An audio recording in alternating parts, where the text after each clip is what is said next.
So today we're diving deep into the Mahabharata, but we're going to focus on something really specific, that final, terrible slide into all-out war. We're going to look at those critical moments, those key choices, where things could have gone so differently, but didn't. How did this bitter family feud explode into the epic Kurukshetra war? Let's get into it. Okay, so just picture this. You are standing on the battlefield of Kurukshetra. It's vast, two colossal armies are poised, ready to just annihilate each other. But here's the thing. When you look closer, this isn't a war between strangers. It's a family reunion from hell. You've got the 5 Pandava brothers on one side, and their own cousins, the Kauravas, on the other. And fighting with them, their teachers, their uncles, their childhood friends, an entire generation ready to wipe itself out. And that really is the big question, right? The one that hangs over the entire story. How on earth did it come to this? I mean, how does a family dispute, even a really, really bad one, escalate into a war that's going to drench the earth in the blood of its own kin? That's exactly what we're going to unpack. Right, so let's start at what was really the final turning point, the very last chance for peace. You'll remember, the Pandava brothers have just finished 13 long years in exile, their punishment for losing that completely rigged game of dice. Now they're back, and they are ready to reclaim what is rightfully theirs.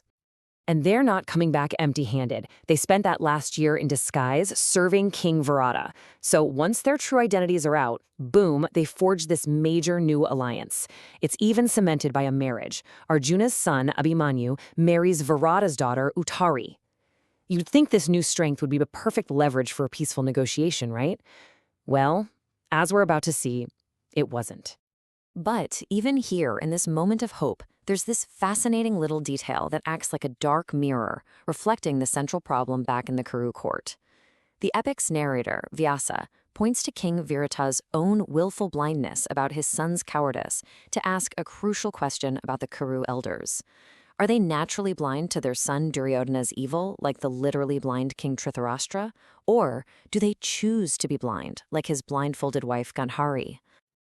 And that blindness, it proves to be absolutely fatal, as the last attempts at diplomacy start to fall apart.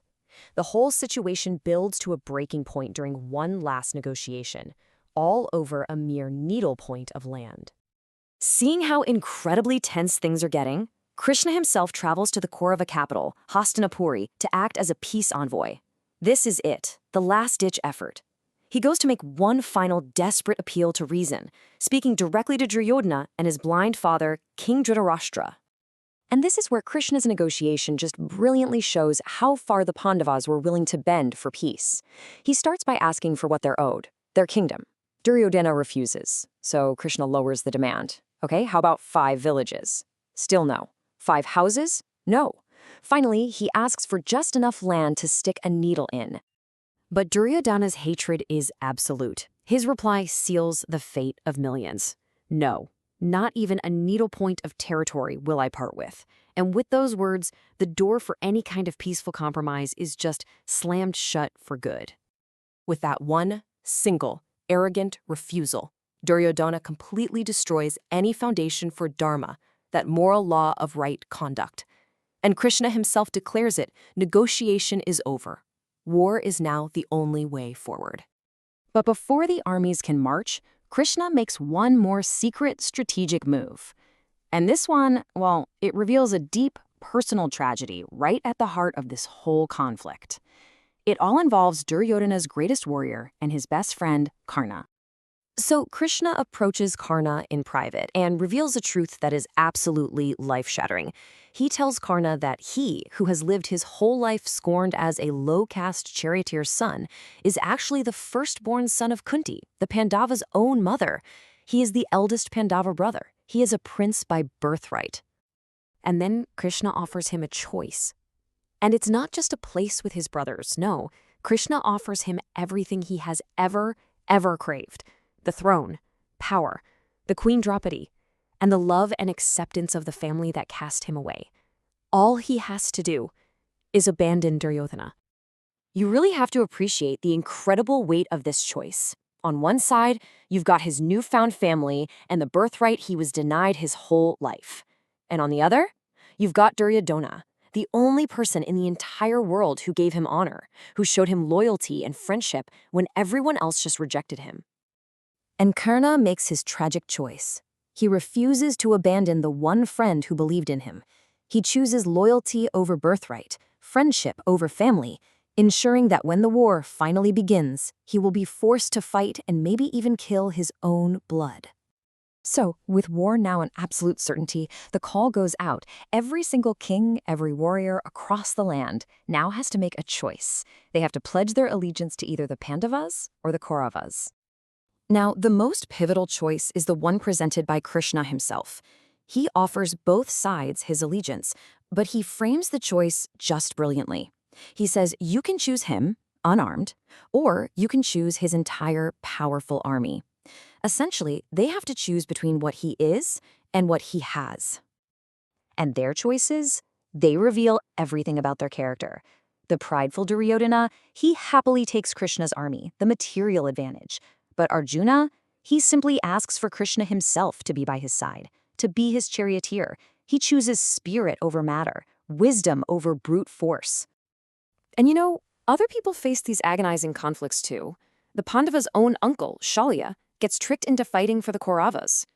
Inside the Kaurava family itself, one brother, Yudhishtira, defects to the Pandavas in the name of Dharma, while another brother, Vikarna, fights for his family even though he believes they're completely in the wrong.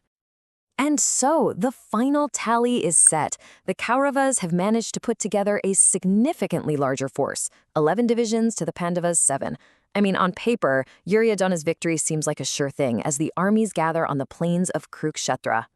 So, all the choices have been made, the lines have been drawn. And now, on the battlefield, the catastrophic consequences of all these decisions are about to unfold right before the eyes of Arjuna. As the battle horns sound, Krishna drives Arjuna's chariot right out between the two armies. Arjuna looks across the field and he sees his grand-uncle Bhishma, his teacher Drona, his cousins, his friends, and the reality of what he is about to do just paralyzes him. He drops his bow and declares, "I cannot do this. This cannot be Dharma." And it is right there, in that moment of crisis, that the great philosophical dialogue, the Bhagavad Gita, begins. And that brings us to the final essential question this story really leaves us with. When you're faced with an impossible conflict, a war against the people you love, what ultimately holds more power over our lives? Is it the duty we owe our families, the destiny that seems like it's already written? Or is it the individual choices we make along that path to war?